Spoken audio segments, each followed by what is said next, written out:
स्वागत है दोस्तों आपका हमारे YouTube चैनल में। आज के इस वीडियो में हम लोग हिंदी के पेपर को देखेंगे जो कि 11-12 के लिए हुआ है। बीपीएससी टीआरई 2.0 के लिए आपका हिंदी का पेपर 15 दिसंबर को हुआ है। आइए हम लोग देखते हैं इसके सारे क्वेश्चंस को। टोटल हम लोग इसमें 150 क्वेश्चन जितने भी हुए हैं सबको देखेंगे। पार्ट 1 है हमारे पास लैंग्वेज का। तो हमारे पास क्वेश्चन नंबर 1 और 2 के लिए इंस्ट्रक्शन दिया गया है। सुटेबल आर्टिकल ए, एन और द से फिल करना है ब्लैंक स्पेस को। तो फर्स्ट क्वेश्चन है हमारे पास, देयर आर 30 और 31 डेज इन डैश मंथ। तो इन ए मंथ हो जाएगा, यहाँ पे राइट आंसर हो जाएगा बी। अगला क्वेश्चन है हमारे पास question number 2, my father is dash engineer in the water work department. तो इसमें हो जाएगा एन इंजीनियर, बी हो जाएगा राइट आंसर इसका। अगला क्वेश्चन है 3 number, which of the following is a part of bedroom. Bedroom का इसमें से कौन सा पार्ट है? तो more than one of the above हो रहा है, डी हो जाएगा राइट आंसर। अगला क्वेश्चन है 4 number, which of the following is a part of room. Room का कौन सा इनमें से पार्ट है? तो more than one of the above हो जाए, राइट आंसर हो जाएगा डी। अगला क्वेश्चन है हमारे पास 5 नंबर, रेनी सीजन कम बिफोर्स।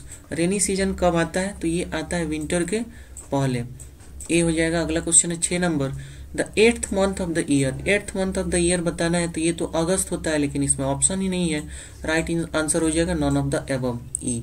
अगला क्वेश्चन है 7 number, sister in law is. इनमें से सिस्टर इन लॉ क्या होती है? तो एक से अधिक हो रहा है, राइट आंसर डी हो जाएगा राइट आंसर इसका। अगला क्वेश्चन है 8 नंबर, कजिन्स आर। कजिन्स क्या होती हैं? तो कजिन्स आपके होते हैं more than one of the above, right answer हो रहा है डी। आगे हम लोग बढ़ते हैं क्वेश्चन नंबर 9 पे। चांदी शब्द में कौन सी संज्ञा है? आपको ये बताना है कि चांदी शब्द में कौन सी संज्ञा है। तो चांदी शब्द में द्रव्यवाचक संज्ञा है, ये हो जाएगा राइट आंसर। अगला क्वेश्चन है 10 नंबर, आपको बताना है कि कौन सा एक वचन शब्द है। तो इनमें से एक वचन शब्द है छाया, बी हो जाएगा राइट आंसर। अगला क्वेश्चन है 11 नंबर, हिंदी शब्दकोश में आपको 6 का क्रम किस वर्ण के बाद आता है, ये बताना था।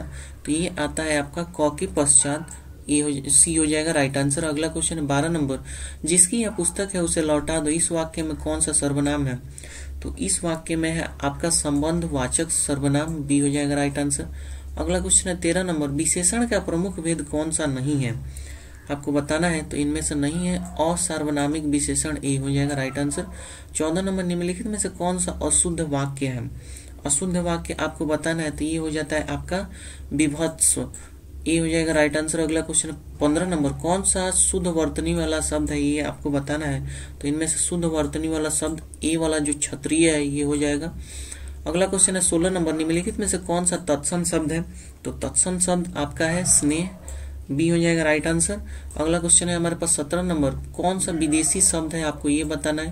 तो इनमें से विदेशी शब्द है चाय, सी हो जाएगा राइट आंसर। अगला क्वेश्चन 18 नंबर, रचना के आधार पर जिन शब्दों के खंड सार्थक न होने उन्हें क्या कहा जाता है? तो उन शब्दों को कहा जाता है रूढ़ शब्द कहा जाता है हिंदी व्याकरण में, ए हो जाएगा राइट आंसर। 19 नंबर, निम्नलिखित में से किस वाक्य में अकर्मक क्रिया है? आपको अकर्मक क्रिया बताना है। तो ये बालिका लजाती है, आपका इसमें अकर्मक क्रिया है, बी हो जाएगा राइट आंसर। 21 नंबर क्वेश्चन है, निम्नलिखित में से कौन सा देशज शब्द है? देशज शब्द आपको बताना है। तो परवल एक देशज शब्द होता है, सी हो जाएगा राइट आंसर। 21 नंबर क्वेश्चन है, कौन सा शब्द रूढ़ शब्द नहीं है, आपको ये बताना है। तो इनमें से एक से अधिक राइट आंसर हो रहा है, डी हो जाएगा। अगला क्वेश्चन है 22 नंबर, खारिज किस भाषा का शब्द है? तो खारिज आपका अरबी भाषा का शब्द होता है, ए हो जाएगा। अगला क्वेश्चन है 23 नंबर, अशुद्ध और शुद्ध वर्तनी का सही युग्म नहीं है, आपको बताना है। तो इनमें से कोई भी सही नहीं हो रहा है, राइट आंसर हो जाएगा ई। अगला क्वेश्चन है 24 नंबर, उसका भविष्य उज्जवल है। इस वाक्य में आपको बताना है कि शुद्ध वर्तनी कौन सा है उज्जवल का। तो इसका जो शुद्ध वर्तनी हो जाएगा ए वाला जो है उज्जवल, वो राइट आंसर हो रहा है। अगला क्वेश्चन है 25 नंबर, एक छोटी आकृति का चमकीला वर्ग जो स्क्रीन पर किसी चिन्ह की स्थिति को स्पष्ट करता है, उसे क्या कहते हैं? तो उसे कहा जाता है कर्सर, ए हो जाएगा। अगला क्वेश्चन है आपका 26 नंबर, कुरुक्षेत्र के लेखक का नाम क्या है? तो कुरुक्षेत्र के लेखक का इनमें से कोई भी नाम नहीं है, राइट आंसर तो हो रहा है उपयुक्त में से कोई नहीं। लेकिन आप लोग कमेंट बॉक्स में बताइए कुरुक्षेत्र के लेखक कौन है, ई हो जाएगा इसका राइट आंसर। अगला क्वेश्चन है 27 नंबर, आपको काव्य पंक्ति दिया गया है और इसमें पूछा गया है कि रस कौन सा है। तो इसमें वात्सल्य रस हो रहा है, सी हो जाएगा राइट आंसर। अगला क्वेश्चन है हमारे पास 28 नंबर, हिंदी भाषा के उद्भव का काल माना गया है। तो हिंदी भाषा के उद्भव का काल माना गया है 1000 ईसा पूर्व, सी हो जाएगा। अगला क्वेश्चन है 29 नंबर, भारतीय काव्य शास्त्र में क्षमाशील, गंभीर, स्थिर चित्त, स्वाभिमानी एवं दृढ़ प्रतिज्ञ नायक को क्या कहते हैं? तो इन्हें कहा जाता है धीरोदात्त, बी हो जाएगा राइट आंसर। अगला क्वेश्चन है 30 नंबर, जिन शब्दों पर लिंग वचन कारक का कोई प्रभाव ना पड़े उन्हें क्या कहते हैं? तो उन्हें कहा जाता है अविकारी, सी हो जाएगा राइट आंसर। आगे अब हम लोग आ जाते हैं पार्ट 2 जनरल स्टडीज में। तो पार्ट 2 जनरल स्टडीज को शुरू करने से पहले आपसे रिक्वेस्ट है कि वीडियो को लाइक कीजिए, चैनल को सब्सक्राइब करने के साथ साथ बेल आइकन को भी प्रेस कर दीजिए, क्योंकि बीपीएससी टीआरई 2.0 से संबंधित जितने भी पेपर हैं वो हम अपने यूट्यूब चैनल पे प्रोवाइड करने का प्रयास कर रहे हैं। और साथ ही साथ आप लोग डिस्क्रिप्शन बॉक्स में जाना ना भूले, वहाँ पे हमने व्हाट्सएप ग्रुप का लिंक दे रखा है, टेलीग्राम चैनल का दे रखा है, तो वहाँ से आप लोग ज्वाइन हो जाइए हमसे। कम्युनिटी पोस्ट भी बहुत सारा करते रहते हैं, अच्छा इंपॉर्टेंट नॉलेज, तो वहाँ पे भी जुड़ जाइए। आइए हम लोग 31 नंबर क्वेश्चन देखते हैं। 31 नंबर क्वेश्चन है हमारे पास, एक आयताकार हॉल के फर्श की परिधि 250 मीटर है। यदि 10 रुपए प्रति वर्ग मीटर की दर से चारों दीवारों को पेंट करने की लागत 1500 रुपए है, तो हॉल की ऊंचाई क्या है? तो हॉल का जो ऊंचाई है वो है 6 मीटर, सी हो जाएगा। अगला क्वेश्चन हमारे पास 32 नंबर, निम्नलिखित में से कौन सा कथन सत्य नहीं है? आपको सत्य कथन नहीं बताना है। तो प्रत्येक पूर्णांक एक पूर्ण संख्या है, ये आपका सत्य नहीं है, बी हो जाएगा। 33 नंबर, 7 क्रमागत संख्याओं का औसत 20 है, इनमें से सबसे बड़ी संख्या आपको बताना है कि कौन सा होगा? तो इनमें से सबसे बड़ी संख्या आपका 20 है, ए हो जाएगा राइट आंसर। अगला क्वेश्चन है आपका 34 नंबर, समीकरण एक दिया है ax² plus bx plus c बराबर 0 के दो भिन्न वास्तविक मूल होंगे क्या? तो इसका जो सही आंसर है वो हो जाएगा आपका b² माइनस 4ac, आपका थोड़ा मिसप्रिंट है यहाँ पे, is equals to greater than equals to होता है 0, तो बी हो जाएगा राइट आंसर। अगला क्वेश्चन है आपका 35 नंबर, मोहन 25 दिनों में एक काम कर सकता है जिस सोहन 20 दिनों में पूरा कर सकता है। दोनों एक साथ 5 दिनों के लिए श्रम करते हैं और उसके बाद मोहन काम छोड़ देता है। शेष कार्य को पूरा करने में सोहन को कितना समय लगेगा, ये बताना था आपको। तो इसे काम को पूरा करने में लगेगा टोटल 11 दिन, बी हो जाएगा राइट आंसर। अगला क्वेश्चन है हमारे पास क्वेश्चन नंबर आपका 36, x², आपका ये क्वेश्चन है 36 नंबर। 36 का जो सही आंसर है वो हो जाएगा आपका उपयुक्त में से एक से अधिक, डी हो जाएगा राइट आंसर। अगला क्वेश्चन है आपके 37 नंबर, यादृच्छिक रूप से चुने गए एक गैर लीप वर्ष में 53 रविवार होने की प्रायिकता क्या है? तो इसमें प्रायिकता हो जाएगा 1/7, ए हो जाएगा। अगला क्वेश्चन है हमारे पास क्वेश्चन नंबर 38। क्वेश्चन नंबर 38 का जो सही आंसर है, इसमें x का मान बताना है। तो जो x का सही मान है वो हो जाएगा आपका 3 हो जाएगा, ए। आगे हम लोग देख लेते हैं क्वेश्चन नंबर 39 पे, मायोपिया वह बीमारी है जिसमें व्यक्ति देख नहीं पाता है। तो किस टाइप के वस्तुओं को देख नहीं पाता है मायोपिया में? तो दूर की वस्तुओं को स्पष्ट रूप से कोई भी व्यक्ति नहीं देख पाता, ये हो जाएगा। अगला क्वेश्चन 40 नंबर, आनुवांशिकता शब्द मुख्य रूप से किससे संदर्भित करता है? तो ये संदर्भित करता है आनुवांशिकी को, सी हो जाएगा राइट आंसर। अगला क्वेश्चन 41 नंबर, जिन डिब्बों में खाना पैक किया जाता है उन पर टीन की परत चढ़ी होती है, ना कि जिंक की परत, क्योंकि? तो इसके पीछे का रीजन है आपके जिंक टीन की तुलना में अधिक प्रतिक्रियाशील है, बी हो जाएगा राइट आंसर। आगे हम लोग आ जाते हैं क्वेश्चन नंबर 42 पे, वह प्रक्रिया जिसमें प्रकाश संश्लेषण के दौरान वायुमंडलीय कार्बन डाइऑक्साइड को कार्बोहाइड्रेट में परिवर्तित किया जाता है, उसे क्या कहते हैं? तो उसे कहा जाता है अपचयन की प्रक्रिया कहा जाता है, बी हो जाएगा राइट आंसर। अगला क्वेश्चन है हमारे पास 43 नंबर, एक प्रिंटर की गुणवत्ता किससे निर्धारित की जाती है? तो प्रिंटर की गुणवत्ता को निर्धारित करने का कारण होता है बिंदु प्रति इंच, सी हो जाएगा राइट आंसर। अगला क्वेश्चन है हमारे पास 44 नंबर, ट्रैकोमा शब्द का संबंध है, ट्रैकोमा किससे संबंधित है? तो ये आंखों से संबंधित होता है, सी हो जाएगा राइट आंसर। अगला क्वेश्चन है 45 नंबर, निम्नलिखित में से कौन सा न्यूटन के गति के तीसरे नियम का उपयोग करता है? तो ये उपयोग करता है आपका तीरंदाजी, ए हो जाएगा राइट आंसर। अगला क्वेश्चन है 46 नंबर, रासायनिक गुणों को अपरिवर्तित रखते हुए एक परमाणु के नाभिक में जोड़े जाने वाले कण क्या होंगे? तो ये आपका होगा कोई और नहीं, न्यूट्रॉन, ए हो जाएगा राइट आंसर। आगे हम लोग आ जाते हैं क्वेश्चन नंबर 47 पे, एलन मस्क द्वारा सिग्नेचर ब्लू बर्ड लोगो को बदलकर एक्स लोगो की घोषणा सबसे पहले 2012 में अपने अंतिम संस्करण में ट्विटर के प्रतिष्ठित बर्ड के निर्माता के माध्यम से किन्हें माना गया है? तो इसे माना गया है आपको मार्टिन ग्रॉसर को, बी हो जाएगा राइट आंसर। अगला क्वेश्चन है 48 नंबर, इस वर्ष रिलीज हुई उच्च अवधारणा विज्ञान के बारे में प्रसिद्ध फिल्म ओपेनहाइमर के निर्देशक कौन है?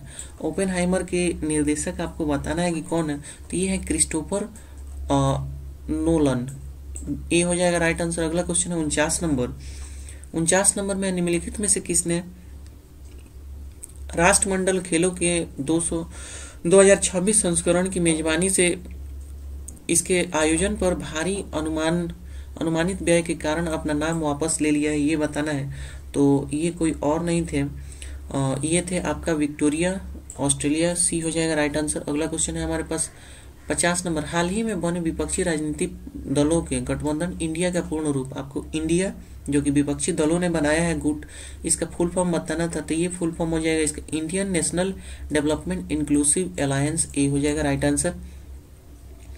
51 नंबर क्वेश्चन है हमारे पास, अगस्त 2023 में जब चंद्रयान 2 चंद्रमा ऑर्बिट ने चंद्रयान 3 के लैंडर मॉड्यूल से संपर्क स्थापित किया तो उसने क्या संदेश भेजा था, ये बताना था। तो उसने भेजा था वेलकम बॉडी, सी हो जाएगा राइट आंसर। आगे हमारे पास क्वेश्चन है क्वेश्चन नंबर 52, 1989 में लोकतंत्र समर्थक आंदोलन को कुचलने वाले चीन के पूर्व राष्ट्रपति का आपको नाम बताना है। तो चीन के पूर्व राष्ट्रपति इसमें से थे जियांग जेमिनी, सी हो जाएगा राइट आंसर। अगला क्वेश्चन है 53 नंबर, आयरलैंड के प्रधानमंत्री के रूप में दूसरे कार्यकाल के लिए किसे चुना गया है? तो दूसरे कार्यकाल के लिए लियो वार्डकर को चुना गया है, सी हो जाएगा राइट आंसर। अगला क्वेश्चन 54 नंबर क्वेश्चन है हमारे पास, भारत में आयोजित G20 शिखर सम्मेलन में अफ्रीकी संघ को अस्थायी अध्यक्ष बनाया गया है। अफ्रीकी संघ के अध्यक्ष कौन है, आपको ये बताना था। तो अफ्रीकी संघ के अध्यक्ष थे उर्सुला वान डेर लेन, सी हो जाएगा राइट आंसर। अगला क्वेश्चन है हमारे पास क्वेश्चन नंबर 55, भौगोलिक क्षेत्रफल के अनुसार भारत की भौतिक इकाइयों को आरोही क्रम में आपको बताना था। तो इसका सही जो क्रम है वो हो जाएगा आपका 3 1 2 4 ए, जिसमें आ रहा है आपका तटीय मैदान, इसके बाद आएगा केंद्रीय उच्च भाग, इसके बाद आएगा महान मैदान, इसके बाद आएगा उत्तरी पर्वत। अगला क्वेश्चन है हमारे पास 56 नंबर, निम्नलिखित श्रेणियों को उत्तर से दक्षिण की ओर क्रम में आपको स्थापित करना है, व्यवस्थित करना है। तो इसका जो सही आंसर है वो हो जाएगा आपका 2 1 4 3, बी हो जाएगा राइट आंसर। तो इसमें आ जाएगा आपका काराकोरम, उसके बाद लद्दाख, उसके बाद आ जाएगा जांस्कर, उसके बाद पीर पंजाल, बी हो जाएगा राइट आंसर। आगे हम लोग देखते हैं क्वेश्चन नंबर 57, भारत में मानसूनी सीजन में अधिकांश चक्रवातों की उत्पत्ति होती है। तो ये होती है 10 डिग्री उत्तर और 15 डिग्री उत्तर अक्षांश के मध्य, बी हो जाएगा राइट आंसर। 98 नंबर क्वेश्चन है हमारे, निम्नलिखित में से कौन सा भूस्खलन प्रवृत्ति प्रोन नहीं है, आपको ये बताना है। तो पूर्वी घाट आपका प्रोन नहीं है, बी हो जाएगा आपका राइट आंसर। अगला क्वेश्चन है हमारे पास 59 नंबर, निम्नलिखित में से भारत का कौन सा तट उग्र उष्णकटिबंधीय चक्रवात में से सबसे अधिक प्रभावित है? तो इनमें से सबसे अधिक प्रभावित है मलाबार, ए हो जाएगा राइट आंसर। अगला क्वेश्चन है हमारे पास क्वेश्चन नंबर 60, जब बहता पानी चिकनी मिट्टी को काटता है और गहरे चैनल बनाता है तो उसे क्या कहते हैं? तो उसे कहा जाता है शीत क्षरण कहा जाता है, बी हो जाएगा राइट आंसर। 61 नंबर क्वेश्चन है, निम्नलिखित में से कहाँ अक्टूबर नवंबर के महीने में भारी वर्षा होती है? तो आपका भारी वर्षा होती है करमंडल तट पे, बी हो जाएगा राइट आंसर। तो इस तरह से हमारे पास मात्र अब 9 क्वेश्चन बचे हैं। हम लोग इस वीडियो में हम लोग देखेंगे हिंदी इंग्लिश जो क्वालिफाइंग था 1 से 30 क्वेश्चन, उसके बाद 31 से 70 क्वेश्चन जनरल स्टडीज का देखेंगे। उसके बाद रिस्पेक्टिव आपका जो भी पेपर है उसको हम डिस्क्रिप्शन बॉक्स में दे देंगे, वहां से आप देख लीजिएगा 71 से 150 क्वेश्चन तक। आगे हम लोग बढ़ते हैं अपने वीडियो में। 62 नंबर, फलों एवं सब्जियों की खेती कहलाती है? तो फलों एवं सब्जियों की खेती को कहते हैं हम लोग बागवानी, सी हो जाएगा राइट आंसर। आगे हम लोग आते हैं क्वेश्चन नंबर 63 पे, बिहार में एक 1857 की क्रांति के दौरान पटना, आरा, शाहबाज जिले में किसने नेतृत्व प्रदान किया? तो इसे नेतृत्व प्रदान करने वाले थे कुंवर सिंह, सी हो जाएगा राइट आंसर। अगला क्वेश्चन है, बंगाल का विभाजन प्रभावी हुआ? तो बंगाल का विभाजन प्रभावी हुआ था 16 अक्टूबर 1905 को, सी हो जाएगा। अगला क्वेश्चन है आपका 65 नंबर, बम्बई में कांग्रेस द्वारा भारत छोड़ो प्रस्ताव कब पारित किया गया था? तो इसे पारित किया गया था 8 अगस्त 1942 को। बी हो जाएगा राइट आंसर। अगला क्वेश्चन है 66। अंग्रेजों ने भारत पर लंबे समय तक राज्य कैसे किया? तो ये किए थे बांटो और राज करो, यानी फूट डालो नीति करो का, शासन करो का नीति उन्होंने लगाया। सी हो जाएगा राइट आंसर। अगला क्वेश्चन है हमारे पास क्वेश्चन नंबर 67। निम्नलिखित में से किस तिथि को रानी विक्टोरिया की उद्घोषणा जारी हुई? तो ये तिथि था 1 नवंबर 1858 को। सी हो जाएगा राइट आंसर। अगला क्वेश्चन है 68 नंबर। कौन सा कथन आपको सही है ये बताना था? तो इनमें से जो सही कथन है एक से ज्यादा सही हो रहा है, इसलिए राइट आंसर हो जाएगा उपयुक्त में से एक से अधिक डी। अगला क्वेश्चन है 69 नंबर। इनमें से कौन इंग्लैंड में भारत के अनाधिकारी दूत बने थे? तो ये बने थे आपका दादा भाई नौरोजी। बी हो जाएगा राइट आंसर। अगला क्वेश्चन है 70 नंबर। भारत सरकार अधिनियम 1935 को किसने गुलामी का चार्टर बताया? तो इसे बताने वाले कोई और नहीं, नेताजी सुभाष चंद्र बोस थे। इस तरह से दोस्तों हमने टोटल आपका 70 क्वेश्चन कर लिया है, जिसमें कि 30 क्वेश्चन क्वालिफाइंग था और उसके बाद 31 से 70 तक आपका जनरल स्टडीज का था। इसके बाद आपको डिस्क्रिप्शन बॉक्स में मिल जाएगा वीडियो का लिंक आपके प्रॉपर सब्जेक्ट सिलेक्शन के अनुसार। तो जाइए डिस्क्रिप्शन बॉक्स में भी जाके देख लीजिए, और भी व्हाट्सएप ग्रुप और टेलीग्राम चैनल का लिंक दे दिया, वहां से भी आप देख सकते हैं। वीडियो को लाइक कीजिए और चैनल को सब्सक्राइब कीजिए। बने रहने के लिए धन्यवाद आपका।